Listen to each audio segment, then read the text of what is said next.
என்னை சந்திக்க வரக்கூடிய நண்பர்கள் பல பேர் பேச்சுவாக்கில் ஒரு வருத்தமாக அல்லது ஒரு சிறிய கவலையுடன் சொல்லக்கூடிய விஷயம், அவங்கள் குழந்தைகளுக்கு இன்றைக்கு இருக்கக்கூடிய கணிப்பொறி விளையாட்டுகளில் உள்ள ஆர்வம்.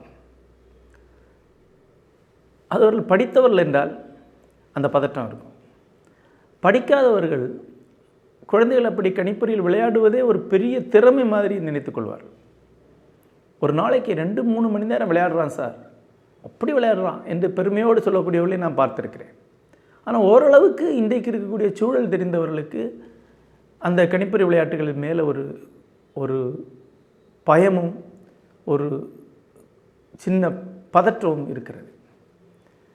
ஏனென்றால் அவர்கள்தான் அந்த கணிப்பொறி விளையாட்டை குழந்தைகளுக்கு அறிமுகம் செய்திருப்பார்கள். சின்ன குழந்தையாக இருக்கும்போது ஒரு குழந்தை உருவாக்கக்கூடிய தொந்தரவுகள், சிக்கல்கள், அதையெல்லாம் சமாளிப்பதற்கு நம்முடைய பெண்கள் கண்டுபிடிக்கக்கூடிய எளிதான வழி செல்பேசியை கையிலே கொடுத்து விடுவது. செல்பேசியை கையில் கொடுத்து விட்டால் பெரும்பாலும் குழந்தைகள் வேறெங்கும் கவனம் திரும்பாமல் அதிலே உட்கார்ந்திருக்கும். ஏன்னா அதில் அவ்வளவு வண்ணங்களும் ஓசைகள் இருக்கின்றன. குழந்தைகள் அது மிக எளிதாக கவரும். 1 வயது குழந்தையிடம் ஒரு செல்பேசி கொடுத்து விட்டால் பிறகு அது வெளி உலகுக்கு வரவே வராது. அது மிக தவறான ஒரு பழக்கம். 1 வயது குழந்தை வெளியே போய் உலகத்தை பார்க்க வேண்டிய இடத்துல இருக்கிறது. வெளி உலகத்தில் இருக்கக்கூடிய வண்ணங்கள், வடிவங்களை தெரிந்து கொள்ள வேண்டிய இடத்துல இருக்கிறது. ஒவ்வொன்றையும் செய்து பார்த்து செய்ய வேண்டிய இடத்துல இருக்கிறது. ஆனால் வெறுமே ஒரு சின்ன சதுரத்திற்குள் அது அனைத்தையும் பார்த்துக்கொள்ள இடத்துக்கு நாமளே அதை தள்ளி விடுகிறோம். செல்பேசியை பற்றி நமக்கு ஒன்று தெரிய வேண்டும். அது சாதாரணமான ஒரு கருவி அல்ல. அதனுடைய வடிவமைப்புகள் நடக்கும் இடத்திற்கு அமெரிக்காவில் நான் சென்று நிபுணர்களை சந்தித்திருக்கிறேன். மிகப்பெரிய உளவியல் நிபுணர்கள், மிகப்பெரிய தொழில்நுட்ப நிபுணர்கள் உருவாக்குவது அதனுடைய வண்ணங்களும் வடிவங்களும். எப்படி கவனத்தை கவர்வது, எப்படி அதிலேயே மூழ்கடிப்பது என்று மிகப்பெரிய வகையிலே திட்டமிட்டு அது செய்யப்படுகிறது. செல்பேசியுடைய இசையை கேளுங்கள், எங்கிருந்தாலும் உங்கள் கவனம் அங்கே நோக்கி திரும்பிவிடும். ஒரு சின்ன அளவில் எங்காவது செல்பேசி ஒலித்தால் கூட உங்களால் அதை தவிர்க்கவே முடியாது. அப்படின்னா எவ்வளவு திறமையாக வடிவமைக்கப்பட்ட ஒரு ஓசை அது. நாம் அதுக்கு உள்ளே குழந்தைகளை கொண்டு விடுகிறோம். செல்பேசி விளையாட்டுகளிலிருந்து அப்படியே அது கணிப்பொறி விளையாட்டுகளுக்கு வருகிறது. கணிப்பொறி விளையாட்டுகள் மிகப்பெரிய அளவில் இன்றைக்கு உலக அளவில் செல்வாக்கு செலுத்தி கொண்டிருக்கின்றன.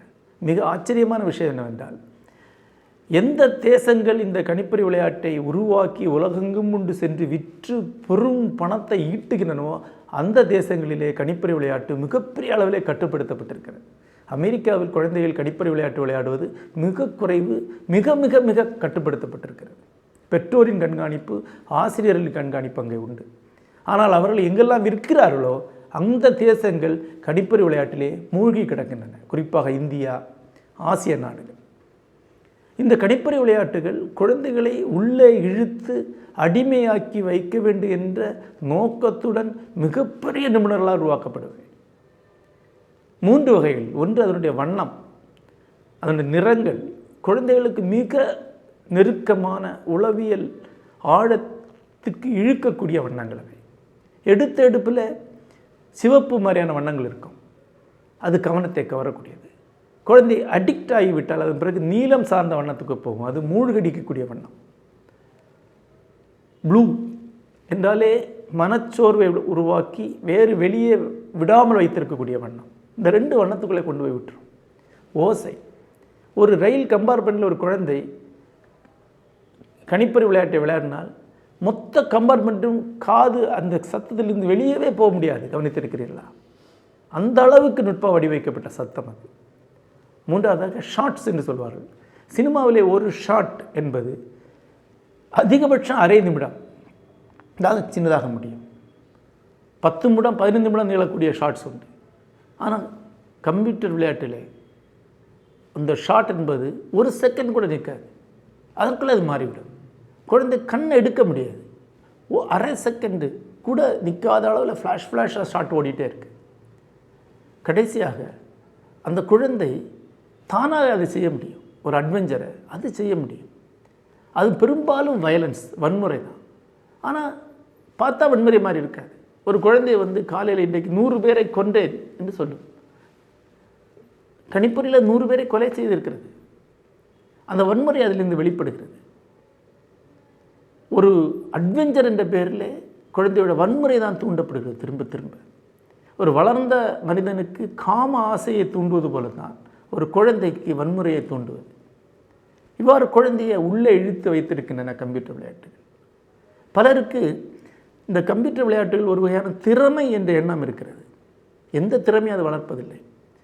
பல ஆண்டுகள் கணிப்பொறி விளையாட்டிலே மூழ்கி கிடந்தால் கூட கணிப்பொறி விளையாட்டை விளையாடக்கூடிய ஒரு திறமை தான் வறுமை ஒழிய வேறு எங்கும் சென்று செயல்படக்கூடிய எந்த திறமையும் வளராது. கணிப்பொறி விளையாட்டு வழியாக ஒரு குழந்தை மொழியை கற்றுக்கொள்வதில்லை, தொழில்நுட்பத்தை கற்றுக்கொள்வதில்லை, எந்த கலைகளையும் கற்றுக்கொள்வதில்லை. வேறு எதைத்தான் கற்றுக்கொள்கிறது? அது வீணடிக்கிறது நேரத்தை. சீட்டாடுவது போல தான், சூதாட்டம் போல தான். உலகமெங்கும் இன்றைக்கு மிகப்பெரிய அளவில் சூதாட்டம் ஒரு தொழிலாக வளர்ந்து கொண்டிருக்கிறது. அமெரிக்கா போன்ற நாடுகளில் சூதாட்டம் மிகப்பெரிய தொழிலாக ஆகியது. கோடானு கோடி ரூபாய் அமெரிக்காவுக்கு போகிறது என்று தெரிந்து கொண்ட பிறகு ஆசிய நாடுகள் தங்கள் நாட்டிலேயே சூதாட்டத்தை வளர்க்க ஆரம்பித்தன. மிக கட்டுப்படியான நாடாகிய சிங்கப்பூரில் செந்தேசா போன்ற ஒரு சூதாட்ட மையத்தை உருவாக்குகிறார்கள். இஸ்லாமிய மனநிலை ஓங்கிய மலேசியாவில் கெண்டிங் என்ற மலையை முழுக்க சூதாட்டத்தை விட்டுக் கொடுக்கிறார்கள். இந்தியாவிலேயே கேசினோக்கள் என்கிற சூதாட்ட நிலையங்கள் வர வேண்டும் என்ற மிகப்பெரிய அழுத்தம் இருக்கிறது. பஞ்சாப் அதில் பல முயற்சிகளை முன்னாடி செல்கின்றிருக்கிறது. மிக விரைவில் இந்தியா முழுக்க சூதாட்ட விடுதிகள் வரும். ஏனென்றால் கணிப்பொறி விளையாட்டினுடைய அடுத்த கட்டம் சூதாட்டம் தான். ஏன் இந்த மனநிலைக்கு போகிறோம் என்பதை கவனிக்க வேண்டும். குழந்தைகள் ஏன் கணிப்பொறி விளையாட்டில் இவ்வளவு தீவிரமாக ஈடுபடுகின்றன? எங்கு கணிப்பொறி விளையாட்டு இவ்வளவு தீவிரமாக இருக்கிறது என்று பார்த்தால் அதற்கு காரணம் தெரியும். ஒன்று, ஜப்பானிய கல்வி முறை எங்கெல்லாம் இருக்கிறதோ அங்கெல்லாம் கணிப்பொறி விளையாட்டு தேவைப்படும். ஜப்பானிய கல்வி முறை என்பது மாணவர்களை கடுமையான பயிற்சி வழியாக தொழிலுக்கு தேர்ந்து எடுப்பது. அதாவது ஒரு விலங்கை பயிற்றுவிப்பது போல தொழில்நுட்பத்துக்கு மாணவர்களை பயிற்றுவிப்பது தான் ஜப்பானிய கல்வி முறை. மனப்பாடம், ட்ரைனிங், திரும்ப திரும்ப செய்வது, இதெல்லாம் தான். சிந்தனைக்கு இடமே கிடையாது. கேள்விப்பட்டிருப்பீர்கள், சில ஆண்டுகளுக்கு முன்னால் ஜப்பானில் ஒரு பள்ளிக்கூடத்திற்கு குழந்தைகள் சென்றன. மிகச்சரியாக 9 மணிக்கு வாசல் மூடப்படும். அது தானியங்கி வாசல். இந்த குழந்தைகள் அதை பார்த்து உள்ளே நுழைய முயன்றபோது 3 குழந்தைகள் அந்த வாசலில் சிக்கி செத்துவிட்டன. அந்த பள்ளி மேல் நடவடிக்கை வரவில்லை. மாறாக அந்த பள்ளி மேலும் புகழ் பெற்றது. மிகச்சரியான டிசிப்ளினை அந்த பள்ளி மேற்கொள்கிறது என்ற எண்ணம் பெற்றோரிடம் வரதுனால் அந்த பள்ளியுடைய மவுசு இன்னும் கூடி அதனுடைய கட்டணம் இன்னும் அதிகரித்தது. அந்த பள்ளி, ஆமாம் நாங்கள் அப்படித்தான் செய்வோம், 10 மணிக்குள் 10 மணிக்கு வந்தாக வேண்டும், அதுதான் எங்கள் சட்டம் என்று அறிவித்தது. இதுதான் ஜப்பானிய கல்வி. இந்த கல்வி முறையைத்தான் கொரியா, சிங்கப்பூர் போன்ற நாடுகள் பின்பற்றுகின்றன. இந்தியாவும் பெரும்பாலும் இந்த கல்வி முறையை தான் பின்பற்றுகிறது. இந்த கல்வி முறை எங்கு இருக்கிறதோ அங்கு கணிப்பொறி விளையாட்டு வரும். இவ்வளவு தூரம் ஒரு அழுத்தத்தை படி படி படி தவிர வேறு எந்த வயதையும் செய்யக்கூடாது, உன்னுடைய வாழ்நாள் என்பதே படிப்பதற்கானது தான் என்று நீங்கள் ஒரு குழந்தையிடம் சொன்னீர்கள் என்றால் அந்த குழந்தையுடைய ஒரு பகுதி சூதாட்டம் நோக்கி தான் வரும். இதுதான் அடுத்த கட்டம். ஜப்பானிய வாழ்க்கை முறை என்பது எப்படி? நண்பர்களே, 16 மணி நேரம் வேலை என்பது ஜப்பானில் சர்வ சாதாரணம். 8 மணி நேரம் வேலை பார்ப்பவர்கள் மிக குறைவு. ஜப்பானில் மட்டும்தான் நான் சாலைகளில் கூட்டம் கூட்டமாக மக்கள் ஓடுவதை பார்த்திருக்கிறேன். மொத்த ஜப்பானிய ரயில் நிலையத்திலும் 2 பேர் தான் நடந்து கொண்டிருந்தோம், நான் என்னுடைய மனைவி. அத்தனை பேர் ஓடிக்கொண்டிருந்தார், ஓடுகிறார். 1 நிமிடம் அதிகம் அவளுக்கு. ஓடினால் நீங்கள் 1 நிமிடத்தை சேமிக்க முடியும். அந்த அளவுக்கான ஒரு வாழ்க்கை முறை. 16 மணி நேரம் உழைத்து ஒரு வீடு, பிள்ளைகளை கடிப்பதற்கான செலவு, உணவுக்கு உண்பதற்கான செலவை ஈட்டுகிறார்கள். இப்படி ஒரு மிக நெருக்கடியான வாழ்க்கை முறையை உருவாக்கி கொடுத்தால் அவர்களால் எந்த ஒரு குவாலிட்டி லைஃப்பையும் வாழ முடியாது. கலாச்சார பயிற்சி இருக்காது. உட்கார்ந்து ஒரு இசையை கேட்க முடியாது. கலைகளிலே பயிற்சி இருக்காது. கலைகளை ரசிப்பதற்கான மனநிலையே அமையாது. ஒரு கலையை ரசிக்க வேண்டும்னா நீங்கள் அதற்கான ஒரு பயிற்சி எடுத்துக்கொள்ள வேண்டும் அல்லவா? அது அவர்கிட்ட இருக்காது. ஜப்பானிய கலையிலே ஜப்பானியர்களுக்கு பெரும்பாலும் யாருக்கு எதுவுமே தெரியாது. ஜப்பானிய கலை மையங்களிலோ ஜப்பானிய ஆலயங்களிலோ ஜப்பானியர்களை பார்ப்பது மிக குறைவு. மிக பெரும்பாலும் அங்கே கொண்டிருப்பவர்கள் சுற்றுலா பயணிகள் தான். ஜப்பானியர்கள் வேலை வேலை என்று ஓடிக்கொண்டிருக்கிறார்கள். அப்படி ஓடக்கூடியவர்கள் சூதாட்டத்துக்கு தான் சென்று சேர்வார்கள். சூதாட்டத்தில் இன்னொரு வடிவம் தான் இந்த கணிப்பொறி விளையாட்டு. இந்த விளையாட்டிலிருந்து குழந்தைகளை வெளியே கொண்டு வர வேண்டுமா என்றால், ஒரு முறை உள்ளே சென்று விட்ட குழந்தையை வெளியே கொண்டு வருவது அநேகமாக சாத்தியம் கிடையாது. அதற்கு முறையான மருத்துவ சிகிச்சை தான் செய்யப்பட வேண்டும் என்று இன்றைக்கு சொல்கிறார்கள். பல நாடுகளில் அதற்கான மருத்துவ மையங்கள் இருக்கின்றன. பல ஆண்டுகள் வழியாகத்தான் அதிலிருந்து வெளியெடுக்க முடியும். ஏன்னால் குறிப்பிட்ட வகையில் அது மூளையை பயிற்றுவிக்கப்படும். இந்த கணிப்பொறி விளையாட்டுகளை எதற்காக அளிக்கிறார்கள் என்றால், இந்த கணிப்பொறி விளையாட்டு வழியாக உருவாகி வரக்கூடிய ஒரு குழந்தை ஒரு டெக்னிக்கல் எம்ப்ளாயியாக ஆக முடியும். ஒரு கணிப்பொறி துறையில் ஒரு கடைநிலை புரோகிராமராக அவன் ஆக முடியும். திரும்ப திரும்ப திரும்ப ஒரு வேலையை சலிக்காமல் ஒரு நாளைக்கு 16 மணி நேரம் அவன் செய்ய முடியும். ஒரு செங்கல் அடுக்கும் தொழிலாளி என்ன செய்கிறார், அதுபோல் கணிப்பொறி துறையில் வேலை பார்க்க முடியும். கற்பனை கிடையாது, சுயமாக எதையும் செய்வது கிடையாது. அளிக்கப்பட்ட வேலையை திரும்ப திரும்ப சலிக்காமல் செய்வான் 16 மணி நேரம். இளமையில் கணிப்பொறி விளையாடுபவன் அந்த 16 மணி நேரம் வேலைக்கு போன பிறகு சூதாட்டத்துக்கு சென்று சேர்வான், கேசினோக்களில் சென்று அமர்வான். இந்த விஷ சூழலிலிருந்து வெளியே வர வேண்டும் என்ற ஆசை சிலருக்காவது இருக்க வேண்டும். பெரும்பான்மையிடம் நாம் பேச முடியாது. அவர்கள் தாங்கள் செய்வதை தாங்களை நம்பிக்கொண்டிருக்கிறார். எல்லாத்துக்கும் மேலே மிக பிரம்மாண்டமாக இருக்கக்கூடிய இந்த வணிக எந்திரத்துடன் நாம் போர் புரிய முடியாது. கணிப்பொறி விளையாட்டுகளை உருவாக்கி உலகத்துக்கெல்லாம் அளிப்பவர்கள், சூதாட்ட செயலிகளை உருவாக்கி உலகத்திற்கெல்லாம் அளிப்பவர்கள் மிகப்பெரிய நிபுணர்கள். பல கோடி ரூபாய் அதில் இறங்குகிறது. அதோடு நாம் போட்டி போடவே முடியாது. ஆனால் மிக சிறிய அளவிலும் கொஞ்சம் பேர் இருக்கணும். நாம் எங்கு சிக்க இருக்கிறோங்கிற ஒரு உணர்வு இருக்க வேண்டும். அவர்களை நோக்கி மட்டும்தான் இதை சொல்லிக் கொண்டிருக்கிறேன். அவர்களாவது தங்களுடைய குழந்தைகளுக்கு ஒரு வேறு வகையான கல்வியை அளிக்க வேண்டும்.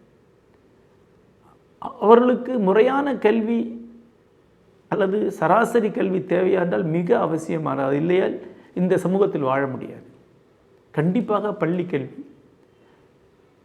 கல்லூரி கல்வி அவசியம். இன்றைக்கு எந்த கல்வி வகுக்கப்பட்டிருக்கோ அந்த கல்வியில் நிபுணத்துவம் பெற்றே ஆக வேண்டும். அதில் முதலிடத்தில் வந்தே ஆக வேண்டும். ஆனால் அந்த கல்விக்கு சமானமாகவே ஒரு கூடுதல் கல்வி இருக்க வேண்டும். அது இசை கல்வியாக இருக்கலாம், அல்லது வெவ்வேறு வகையான கலாச்சார கல்வியாக இருக்கலாம். கூடவே தன்னை கவனிக்கவும் தன்னை தோற்றுக்கொள்வதற்குமான தியானம், யோகம் போன்ற கல்வியாக இருக்கலாம். நான் கவனித்திருக்கிறேன். கணிப்பொறி விளையாட்டுகளிலே சென்று சிக்காத குழந்தைகள் எவை என்று பார்த்தால், உறுதியாக அங்கே செல்லவே செல்லாது என்று உறுதியாக தெரிந்த குழந்தைகள் இசை பயிலக்கூடிய குழந்தைகள். அமெரிக்காவில் என்னுடைய நண்பர்கள் பல பேருடைய இல்லங்களுக்கு சென்றேன். அங்குள்ள மாணவர்களை பார்த்தேன். படிசமானவர்கள் மரபிசை, கர்நாடக சங்கீதம் பயில்கிறார்கள் அல்லது மேலை இசை பயில்கிறார்கள். அந்த இசைக்கல்வி அவர்களை இந்த பக்கம் வராமல் பார்த்துக்கொள்கிறது. ஏன்னா அது ஒரு முழுமையான கல்வி. அந்த கல்வி அவர்களை ஒவ்வொரு நாளும் திறமையானவர்களாக்குகிறது, ஒவ்வொரு நாளும் மேம்பட்டவர்களாக்குகிறது. தங்களோட வாழ்நாள் முழுக்க நீடிக்கக்கூடிய ஒரு ரசனை அவர்களுக்கு அளிக்கிறது. அதே போல் ஓவிய கல்வி. ஒருவருக்கு ஓவியம் வரைவதற்கான பயிற்சி மட்டுமல்ல, ஓவியத்தை ரசிப்பதற்கான பயிற்சி அளிக்கப்படும் என்றால் அவர் வாழ்நாள் முழுக்க நீடிக்கக்கூடிய ஒரு திறமை அடைகிறார். ஒவ்வொரு நாளும் அவர் மேம்பட்டு கொண்டே இருக்கிறார். அந்த மேம்பாடு அவருக்கு லௌகீகமாக, உலகியல் ரீதியாகவும் தொழில் ரீதியாக உதவி செய்யக்கூடியது. ஒரு கணிப்பொறி திறன் இருக்கிறது, கூடவே அவர் சிறந்த ஓவியர் என்றால் இன்றைக்கு அவர் மிகச்சிறந்த ஒரு தொழில் நிபுணராக ஆக முடியும். ஒருவருக்கு ஓவிய பயிற்சி இருக்கிறது, கூடவே அவருக்கு இன்றைய தொழில்நுட்பத்தில் பயிற்சி இருக்கும் என்றால் அது அவருடைய கூடுதல் தகுதி தான் ஆகுமே ஒழிய ஒரு சுமையாக ஆகாது. நம்முடைய மனநிலை என்பது சென்ற காலத்தை சேர்ந்தது. இன்றைக்கு ஒரு 70-60 வயதானவர்களுக்கு பள்ளி கல்வி தவிர எல்லாமே தவறானவை என்ற எண்ணம் இருந்தது. அதெல்லாம் பள்ளி கல்வி என்று கவனத்தை சிதறடித்து விடும் என்கிற எண்ணம் இருந்தது. 20 ஆண்டுகளுக்கு முன் ஒரு குழந்தை படம் வரைந்தால் உடனே சொல்வார்கள், படம் வரையாத, படிப்பு போயிடும். 20 ஆண்டுகளுக்கு முன் ஒரு குழந்தை பாட்டு பாடினா சொல்லுவாங்க, பாட்டு படிக்காத, படிப்பு போயிடும். 20 ஆண்டுகளுக்கு முன் ஒரு குழந்தை ஒரு புத்தகம் படித்தால் உடனே பெற்றோர் சொல்லுவாங்க, படிக்கக்கூடாது, படிப்பில் ஆர்வம் போயிடும். இன்றைக்கு வேறொரு கட்டத்துக்கு வந்து சேர்ந்துருக்கிறோம். இன்றைக்கி ஒவ்வொரு குழந்தை கையிலையும் செல்ஃபோன் இருக்குது. அதை நீங்கள் பிடுங்க முடியாது.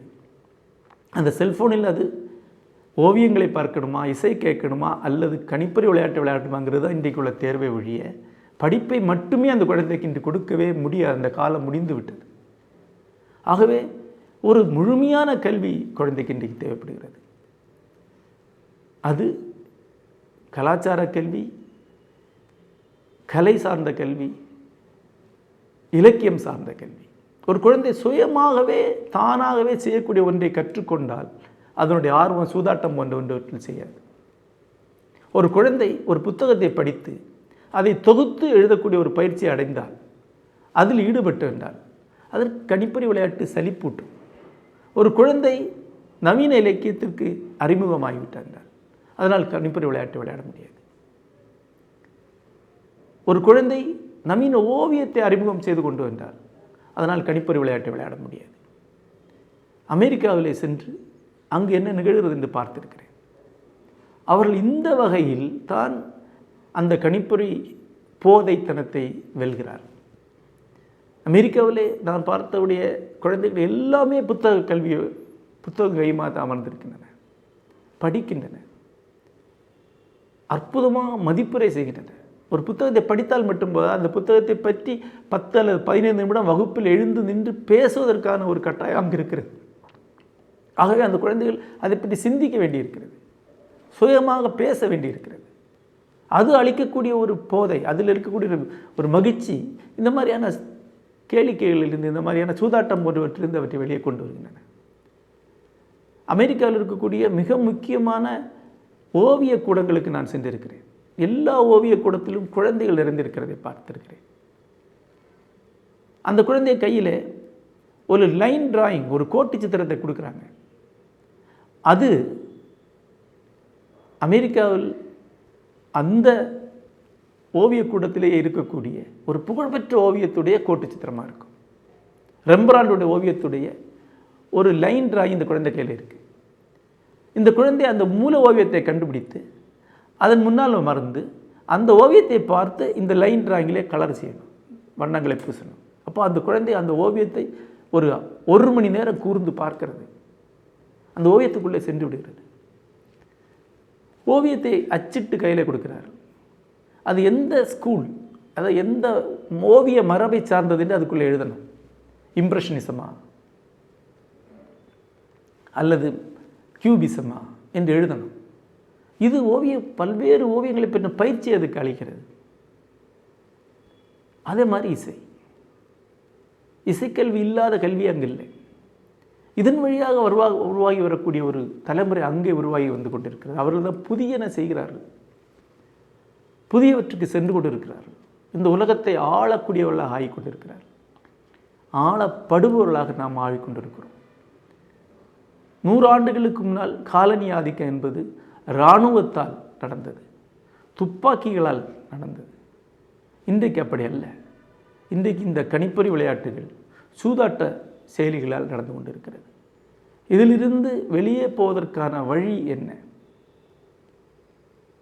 அதுதான் முக்கியமான கேள்வி. அதற்கான பதில் ஒருங்கிணைந்த கல்வி என்பதுதான். அதை எப்படி அளிப்பது என்பதுதான் நம்முடைய முன்னுள்ளது. நம்முடைய பள்ளிகளில் அதை அளிக்க முடியுமா என்றால் அளிக்க முடியும். அதற்கான சிறந்த பள்ளிகள் இங்கே உள்ளன. கூடுதலாக ஒரு கல்லூரி மாணவனுக்கு அளிக்கப்படக்கூடிய ஒரு தகுதி பெற்ற கல்விகள் இங்கே சாத்தியமா என்று யோசித்தோம். சிறிய முகாம்களாக ஓவியத்தை, திரைப்படத்தை, இசையை, சிற்பக்கலையை ஆகியவற்றை கற்பிக்கக்கூடிய அமர்வுகளை இந்த அடிப்படையிலே தான் சென்ற ஓராண்டுகளாக ஒருங்கிணைத்து வருகிறோம். இவற்றில் மாணவர்களிலிருந்து பல தரப்பட்டவர்கள் கலந்து கொள்கிறார். அவர்களுக்கு அவர்களுடைய உள்ளம் எங்கு செல்கிறதோ அதற்கேற்ற ஒரு வாசல் திறக்கிறது. அது வாழ்நாள் முழுக்க நீடிக்கக்கூடிய ஒரு கல்வியாக அமைகிறது. நன்றி.